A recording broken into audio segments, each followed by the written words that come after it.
you can see, we're both employed by Kerrigans.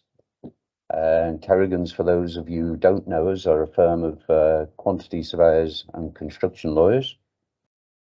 Today, we're going to talk about notices of compensation events under the new engineering contract. Phil, could I ask you please to turn to the first slide?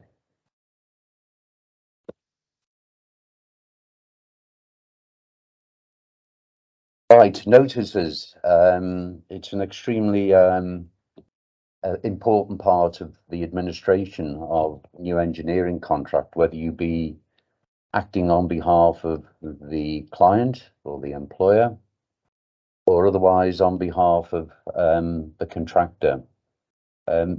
You'll probably all be aware of the words of clause 10.1 of the NEC contract, which is part of it states that the parties are required to work in a spirit of mutual trust and cooperation.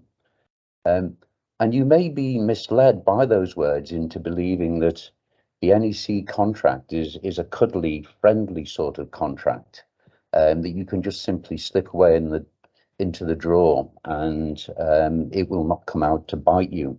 Well, nothing could be further from the truth. The new engineering contract, and that's the entire suite, the entire family of new engineering contract standard forms, is very, very heavy on regulation. And there is a requirement for notices in respect of many aspects of the administration of the contract. Just quickly to run through them. Early warning notices, notices of compensation events, and that's what we're going to focus on today, the notices of compensation events. Notices relating to payments, applications for payment, payment notices, pay less notices, even dispute resolution. If you intend to go up to adjudication, then you have to refer a notice of intention to refer to adjudication. And when you get to the end of the adjudication, if you don't like the adjudicator's decision, then there's a requirement to issue a notice of dissatisfaction. And I think it's not overstating the seriousness of the failure to give notice as being pretty much catastrophic from a commercial point of view, and in particular, catastrophic for the contractor. For example, if you fail to give notices, timely notices of compensation events, then there will be no entitlement to extensions of time, with the consequence that you're exposing yourself to the risk of delay damages, otherwise known as liquidated damages. There will be no addition to the prices. It's also particularly important in the context of new engineering contract that to recognise that your remedies are as set out in the contract document itself.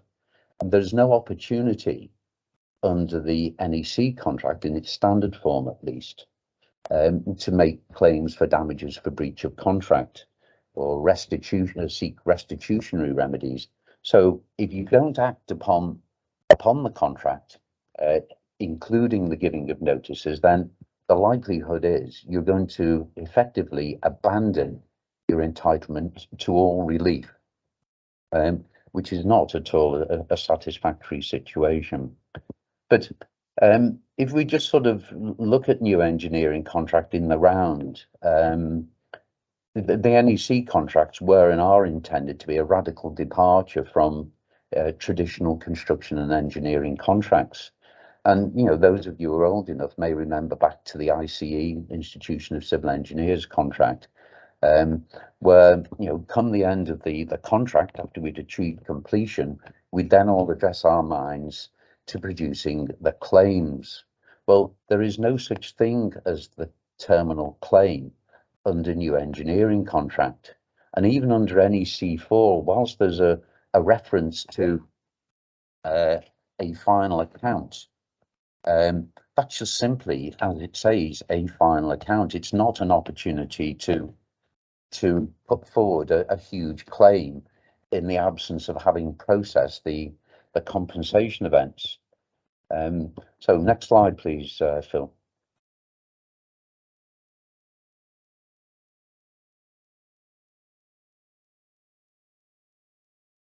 So one of the fundamental principles of new engineering contract is, oh, not quite sure what's gone off there.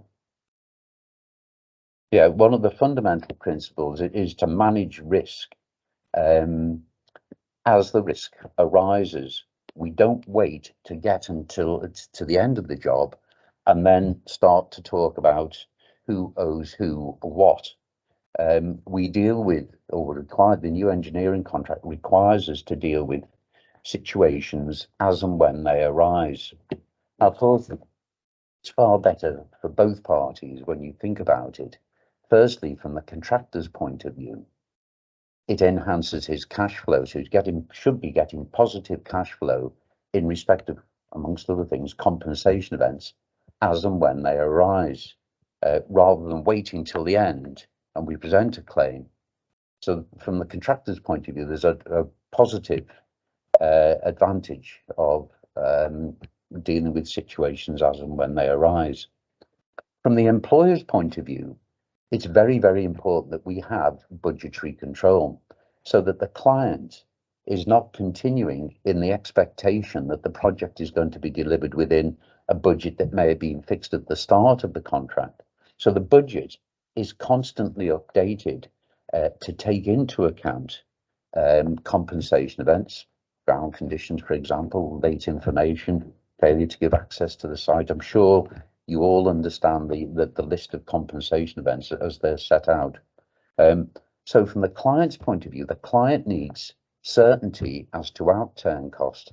A new engineering contract is intended to assist in fulfilling that objective.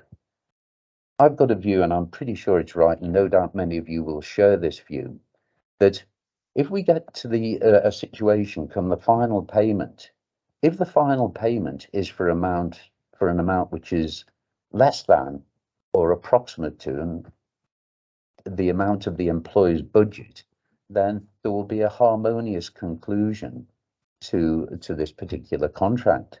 But if we get to a situation when we get to the end of the job and the employer's budget is lower than the amount of the contractor's final application to payment, then there is likely to be a pushback. And if there's a pushback, then we're likely to be into a situation when we're going to end up with a dispute, possibly adjudication, or definitely adjudication, and then maybe arbitration or litigation. So we need to deal with situations as and when they arise. As I said earlier, there is no opportunity for a retrospective claim come the end of the day, although obviously compensation events can be assessed retrospectively, and they often are done. So if we deal with situations as and when they arise, we're probably going to end up with a more harmonious conclusion. But of course, in order to achieve that objective, everybody needs to know when situations are arising.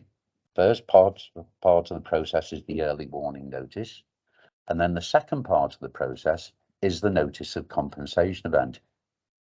Next slide, please, Phil.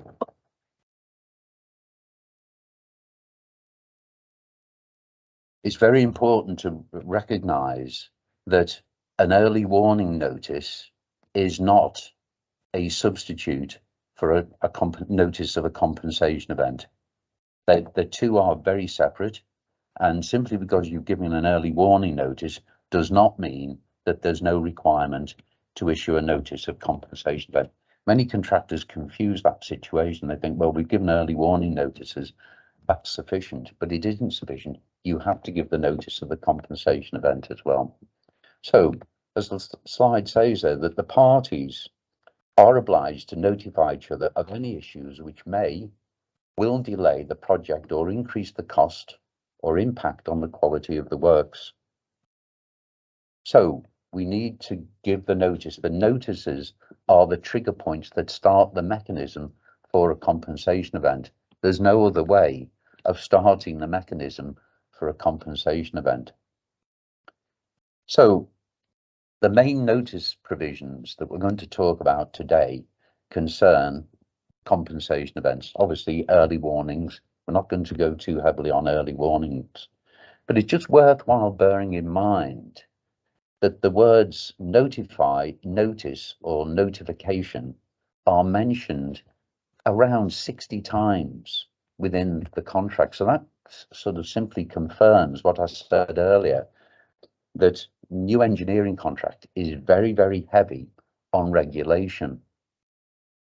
It's important to bear in mind also that the project manager does not have the authority to dispense with the requirement for the contractor to issue notices of compensation event.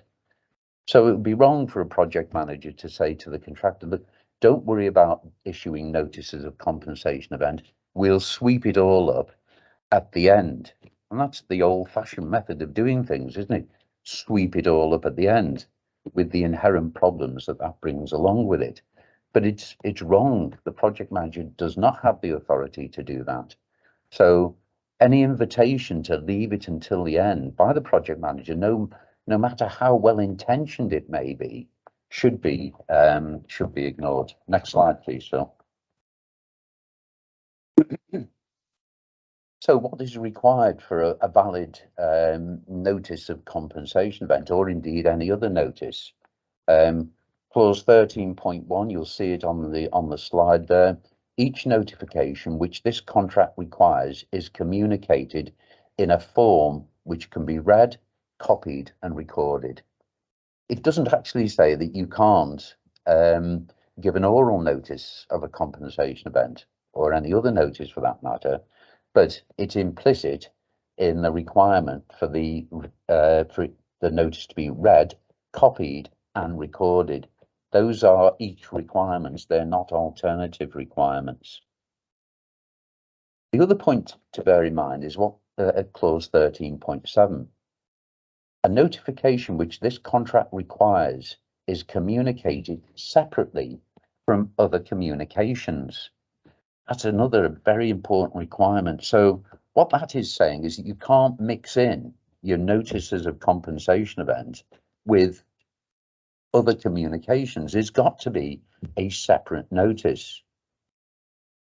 So, for example, if it's recorded in a set of minutes of a progress meeting that you're claiming a compensation event, then there's a good chance that that notice is not going to be a valid notice if the employer decides to challenge it. And you should always assume that the employer will challenge it. Don't think to yourself, well, I've worked with these guys before and they've never done this. They've never time barred me or disallowed anything on the basis of failure to give notice. Always assume the worst. And if we assume the worst and we get to the end and the employer said, well, fine, you've no need to give me all of those notices, but I've got them in anyway, then you're erring on the side of caution. So the other thing which, separately from other communications, so what that suggests to me is that you can't bunch up a group of compensation events within a single notice, because that wouldn't satisfy the requirement for a separate communication. So you can't take half a dozen of events and say, we're going to bundle them all up together in a single notice, no matter how good or timely that single notice might be.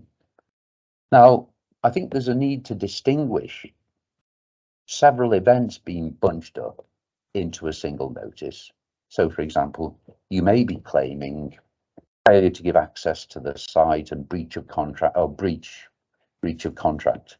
Possibly, you may want to put in a notice of compensation event which says under clause 60.1.1 and / or under clause 60.1.5, for example.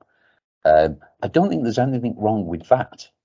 But what you can't do is to group together in a single notice a notice of compensation event in relation to breach, ground conditions, weather, and etc., etc. It has to be separate. That's often a requirement which is overlooked by contractors. Next slide, please, Phil.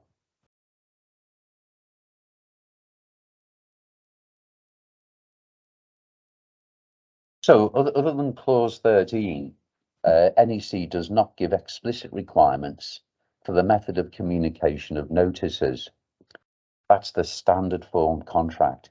However, as I'm sure those of you are familiar with this form of contract, and it's widely used, of course, now, particularly in civil engineering, including pipelines of all shapes and sizes, lawyers, unfortunately, cannot resist the temptation to tinker around with the contract, and they frequently do that by way of Z clauses. It's quite possible that the Z clauses will have the effect of reducing the period within which you're required to give notice. The standard form contract is for 8 weeks from the point when the contractor becomes aware of the underlying event. That's on NEC 4. On NEC 3, it's a different criteria. The 8 weeks starts to run from the point when the contractor becomes aware that this situation is a compensation event. They are very different tests, and Phil will deal with that a bit later on. So the Z clauses carry with them risks. You need to read the Z clauses, and you need to read them side by side together with the standard form contract, and if necessary, actually integrate the amendments into the standard form contract. So you've got a consolidated set of words. So rather than jumping from one document that says one thing and then go into the Z clauses, which will say, delete the third sentence of clause 15.1 and insert the following, and then after the semicolon insert the following. That can be quite challenging to read all of that, particularly when you're in a hurry to get through it. So it's always a good idea, I find, to put together a consolidated document so that it brings together the original document and the amendment to that document. Always ensure that you comply with the requirements of the contract. So, the nature of the delivery, the timing of the delivery, the content of the delivery, sometimes the Z clauses will impose additional obligations as to what's required in terms of a competent notice of compensation event. Next slide, please, Phil. So the case we've got up on the slide there, Education for Ayrshire against South Ayrshire Council, that's not a new engineering contract case. This is a case which is based upon JCT.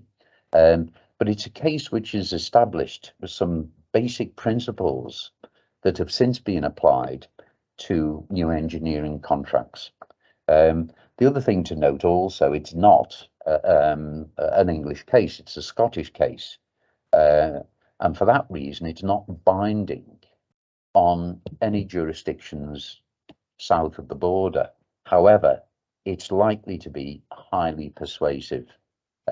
So it would be wrong to ignore what is said in this particular case. Next slide, please, Phil. So, Education for Ayrshire, the contract required 2 notices to be provided within 20 business days after the contractor became aware of the event. So in that sense, it's not dissimilar from new engineering contract. You could say early warning notice and then notice of compensation event, but the two are different. Just a couple of points to just sort of pause there. To be provided within 20 business days after the contractor became aware of the event. That's the underlying event, not whether there's an entitlement to be paid for the underlying event. So that's the first thing to be looking out for. Does your notice, is it triggered on the point at which you become aware of the underlying event, or is it triggered at the point when you become aware that this is a situation where you're entitled to claim additional money and payment, additional money and time? Other thing to be aware of is within 20 business days after the contractor became aware of the event. So the contractor in the general sense is a big organization. So is it the guy who's out on site who's faced with an archaeological situation, which is going to be a compensation event, is at the point when that guy becomes aware of this situation, the archaeological situation, for example, or is it when that message filters its way up to the commercial team? I think it's more likely to be the latter, once the commercial team becomes aware of this situation. So anyway, going back to Ursha, there's a requirement for 2 notices: notice of delay under 17.1 JCT, notice of claim for an extension of time, and or loss and expense under 17.6. Phil, if you can move on, please. So the contractor wrote within 20 business days stating that it was a notice under 17.1. That's the first of the 2 notices. The contractor's letter did not refer to 17.6, and it didn't provide details of a claim for extension of time or loss and expense. Next slide, please, Phil. So the contractor said his letter, a single letter, was adequate to enable the reader, architect, contract administrator, who presumably was well informed about the job, he knew everything that was going on. So the contractor's argument was, look, the architect knew exactly what was going on here, and he was able to understand that this was a claim for an extension of time and loss and expense.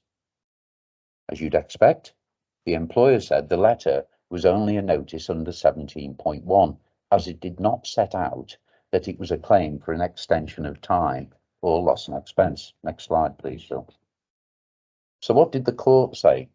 What the court said, I suppose unsurprisingly really, is where the parties have laid down in clear terms what has to be done by one of them if he is to claim certain relief, extension of time, loss and expense, the court should be slow to seek to relieve that party from the consequence of failure. When the court uses terminology like that, slow to relieve, that means they're not going to relieve you and they've got no intention of relieving you. So in that situation, the contractor lost all of his rights to an extension of time and loss and expense. So it's a double whammy: no extension of time, consequential delay damages, liquidated damages, no entitlement to any additional payment. So it's a salutary lesson. Next slide, please, Phil. So just a few final words really for me. Ensure the project team fully understands any contractual obligations regarding the communications and the content of those communications, bearing in mind the requirements of the Z clause. It would be unwise to assume that because you worked on NEC 3 in the past, NEC 4 is the same. They are different. That's a different course for a different day. But read your contracts, make sure you understand them. Make sure the people at the workplace are mindful of the fact that they need to inform you, if you're in the commercial department, that of a requirement of a situation arising. Use standard forms. There are lots and lots of patented systems out there now, which on the larger projects are pretty much mandatory. You have to go with the standard procedures. If there are no standard procedures, try to agree with the project manager on the way in which he expects to receive notices. What form does he want to see them in? And ensure that you comply with the contractual requirements. Okay, that's all from me for the time being. I'll be available later to answer your questions. Phil, over to you. Thanks, Peter. So the next part of the webinar, then we're moving on to talk about specifically about notices of compensation. So as I'm sure you're probably all aware, the compensation procedure under the NEC suite of contracts is the only way that the contractor has to recover additional money or to extend the time for completion of its works. And so it is massively important that the procedure is complied with to ensure that all your right to maintain. The again, as I'm sure you're all aware, the NEC suite contains explicit provisions which oblige the parties to notify each other of events which may have time or cost implications. And as Peter discussed, there's also early warning obligations which must be borne in mind and complied with.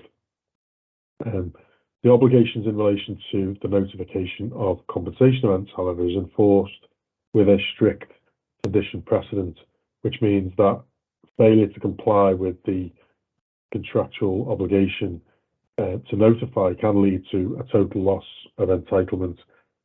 And as I say, it's therefore imperative, and again, it's very clear that it's massively important that the notice provisions are complied with fully and properly. So this slide just shows the compensation and procedure contained within clauses 60 to 65, and clause 60 sets out compensation events. Clause 61 deals with notification, which is the clause we'll deal with mainly now, and then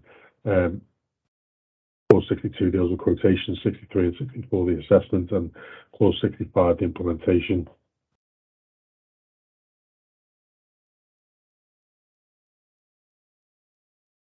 So clause 60.1 sets out the different compensation events in the contract. So in NEC 3 there's 19 standard compensation events, and I think in NEC 4 there's 21. But within those compensation events, there are three types of compensation events, three sort of categories of compensation events. The first is those events which arise from the project manager or the supervisor doing something, so giving an instruction or issuing a notice. Then the next category is those compensation events which arise from the project manager or the supervisor, and in this instance the employer, failing to do something, which might be, for example, not allowing access to an area of the site. And then the third category is those compensation events which are fault neutral, so neither party is at fault for anything. It's just, so weather is a good example. And the obligation to notify the compensation event depends on which of the above categories the compensation event falls under. So this slide deals with shows the wording of clause 61.1. Whilst in NEC 4 the language is slightly different and it's split between two clauses, the intent and the effect of the clauses is the same. As the slide says, the clause 61.1 deals with those compensation events which arise from the actions of the project manager or the supervisor.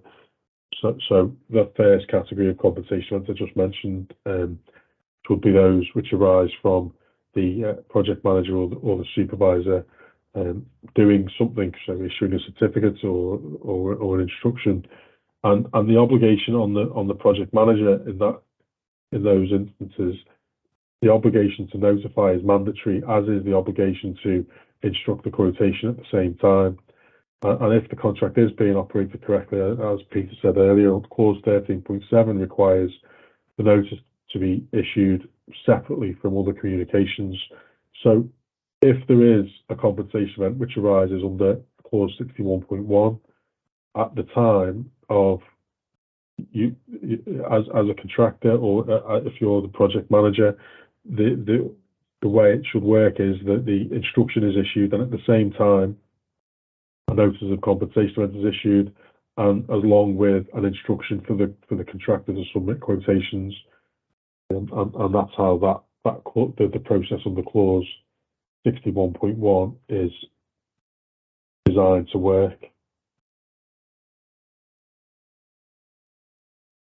That contrasts with clause 61.3. So clause 61.3 deals with those compensation events other than the first category. So the first category obviously is the project manager or the supervisor doing something, issue an instruction or a certificate or something along those lines.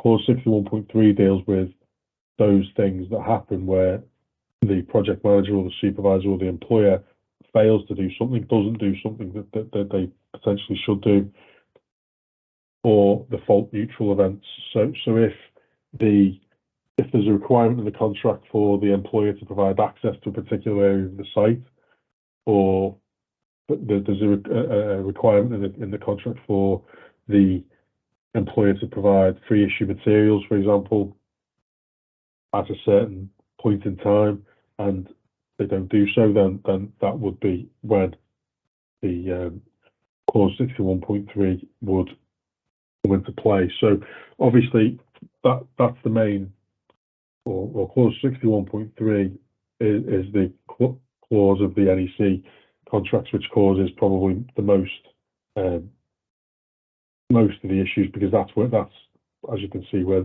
the time bar sits. So the intention, I think, around the requirement for the provision of a notice just reinforces the principles of the NEC contracts generally, really, where it's supposed to be a risk management tool. It's supposed to be a contract where the parties contemporaneously deal with issues as they arise and manage them and ideally mitigate those risks. And so the idea is those issues which arise under the compensation events, which fall under the definition of clause 61.3, is the contractor can notify the employer and let them know that there is an issue which might cause a delay or an increase in the cost of the project. So the employer can then go away and deal with that if that's possible. So we'll just break the clause down a little bit. So if the first part of the clause makes it clear that the notice of compensation can be provided before or after an event has occurred. That's in contrast with the requirement to provide an early warning notice, which can only be provided in advance of something occurring. You know, the language of an requirement of an early warning notice clearly can only be provided respectively before the event has occurred. Whereas the notice under clause 61.3 can be provided in advance of event occurring or after. And also that's in contrast to the language of clause 61.1, where the requirement is for the notice to be provided simultaneously with the issue of the notice, with whatever the event has occurred under that clause. We'll come on to some case law that is mentioned there, that the case law says that the obligation to notify arises when the contractor becomes aware that the event is a compensation event. Let's just move on to the next slide. Sorry. So the next part of the clause, the underlying section there, the contractor believes that the event is a compensation event.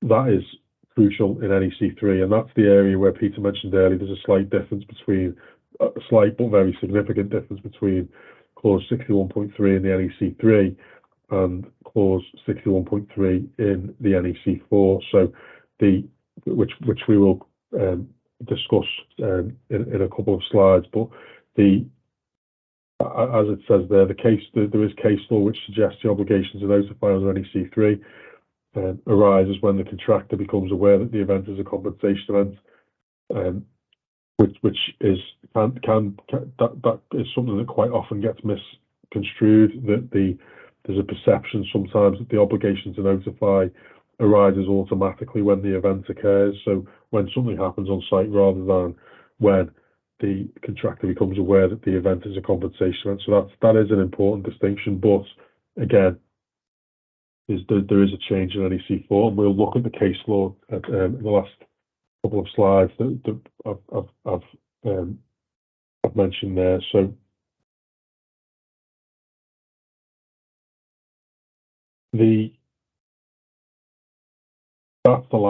that next slide just makes it clear that project manager can provide their notice. Project manager can also, the notice under clause 61.3 can be provided by the contractor in the event that the project manager hasn't notified an event to the contractor. But again, there's a case law that deals with what that means in terms of whether the employee can rely on then the failure to provide the notice. And the last part of the clause makes it clear that the condition precedent, the 8-week condition precedent, doesn't apply to those events which have been arise from the project manager or the supervisor giving an instruction or issuing a certificate or changing an early decision or correcting an assumption. Those are that category of those compensation events. Obviously, one thing, as Peter said earlier, that you must be wary of Z clauses which delete from unless onwards, because that is a that changes the meaning of that clause fairly significantly, and may potentially puts the onus onto the contractor for all types of or puts the time bar in play for all types of compensation events.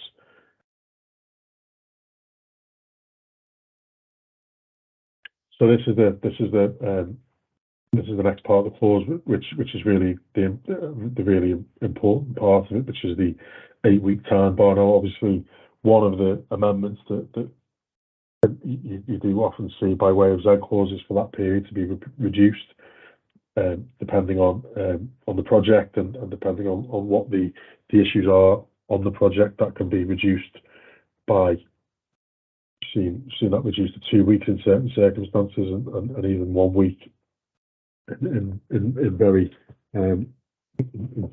sort of certain circumstances. So, but the first thing to note is that this is a strict condition precedent, and that means that the clause provides for an action to be undertaken and provides for a sanction if it's not undertaken. So in this case, the action is obviously the provision of the notice of the compensation event within 8 weeks of the contractor becoming aware of the contractor believing that the event is a compensation event, and the sanction is that the contractor loses entitlement if they don't provide that notice.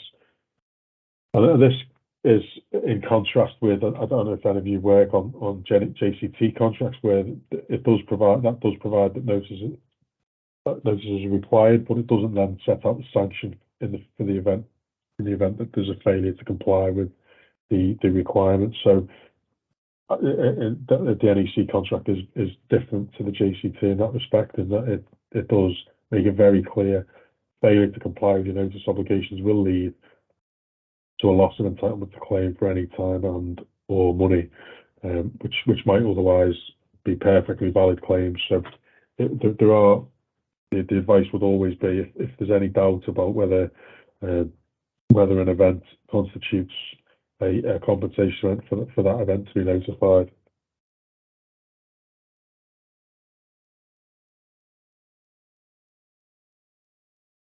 So moving on, clause 61.4 states that the project manager must respond to the contractor's notice of compensation within 1 week or an agreed longer period. Again, that you quite often see that period being extended by way of Z clause or amendments. And those 4 bullet points there are the only valid reasons there are for a rejection of a compensation event. Otherwise, the project manager is obliged to instruct the contractor to submit quotations. I mentioned earlier that there's a potentially significant difference between the provisions of clause 61.3 in NEC 3 and between NEC 4. On this slide, just highlights the difference. So under NEC 4, the contractor is obliged to notify when it becomes aware that the event has happened, rather than when it becomes aware of the event, which was what was required under clause 61.3. And the case that we'll come on to discuss in a minute was decided on the premise that the reference to event in this part of the clause referred to the compensation event rather than the event occurring, the event itself occurring.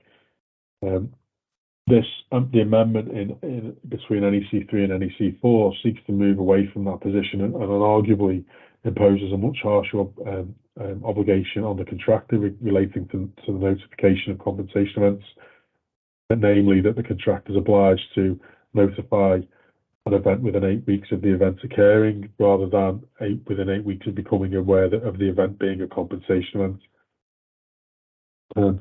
I mean, it will be interesting that change itself hasn't actually been dealt with by the courts yet. There's not been many NEC 4 cases made their way through the courts yet, but it will be interesting to see how that is dealt with and how that change is dealt with by the courts. So moving on, so this is the case which some of you might well be aware of. There was a few cases that came out of this particular contract between these parties, and it was back in 2013 when this came out. There wasn't many cases that had been through the courts in relation to NEC contracts, and there still isn't that many, nowhere near as many as there has been through JCT. So when cases do come out that deal with the interpretation of the NEC contracts, the people do generally sit up and really kind of take note. So this case is the Northern Ireland Housing Executive and Healthy Buildings, and this was from 2013. And there's a later case from 2017, which a lot of people who use NEC are aware of, which deals with how compensation events should be assessed when the project manager hasn't implemented a quotation from the contractor. But this is earlier. This case is earlier, and one of the issues that the court dealt with was when the obligation to issue a notice of compensation events arises. So this case, the housing executive had employed Healthy Buildings to provide surveys across its housing stock in Northern Ireland. And one of the jobs that the Healthy Buildings was to do was to provide asbestos surveys for certain properties. In the works information, they provided details of what needed to be done for the asbestos surveys, but further on down the line, the housing executive provided further information which it considered wasn't a change to the works information, but it considered it was it augmented the works information rather than changed it. So the court said, so what actually happened was they provided this information, and Healthy Buildings weren't actually doing the asbestos surveys for a number of months when they got the information, so they didn't actually look at it until when they actually got started to do the asbestos surveys. And it was at that point in time, months further down the line, obviously outside of the time bar in clause 61.3, that they thought they realised that this was a change to the work, or they considered it was a change to the works information. So the court in that respect said that the proviso to the time limit clause must refer to the notice of compensation events rather than the notice of the instruction. So that what they're saying there is that the time bar runs from when you become aware that the event is a compensation event, and so when you issue the notice of compensation event rather than the notice of the instruction. So, and this slide just confirms there that the court said that the contractor's obligation to notify arises on becoming aware that the event is a compensation event. So even though the information was provided 6 months earlier, that wasn't when the contractor's obligation to notify started for the time bar. So it was only when they opened the information up and realised that information was a change to the works information, that was the point in time when they were obliged to notify it. Now, obviously, having discussed the change between NEC 3 and NEC 4, there's a good chance this will be decided differently if it was an NEC 4 contract. So that should always be borne in mind. But the court said that becoming aware that the event is a compensation event, therefore, is when the clock starts for the purposes of the time bar.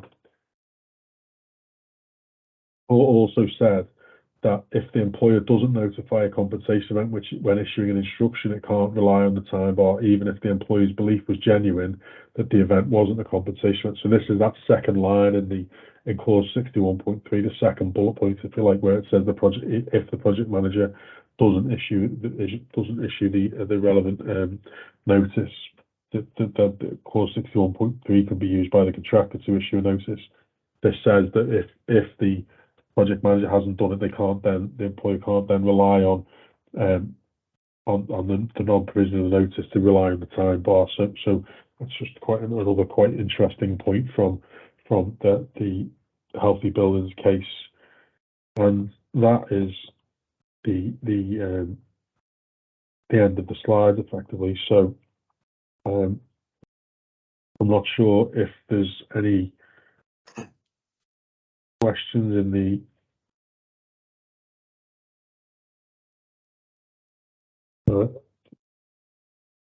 I think there's question. If you wanted to make any questions, they could go in the chat function. I can't see anything. Or otherwise, just put your camera on, put your microphone on, one at a time, and we'll do our best to answer any questions you've got. No questions at all. That's surely it wasn't that clear.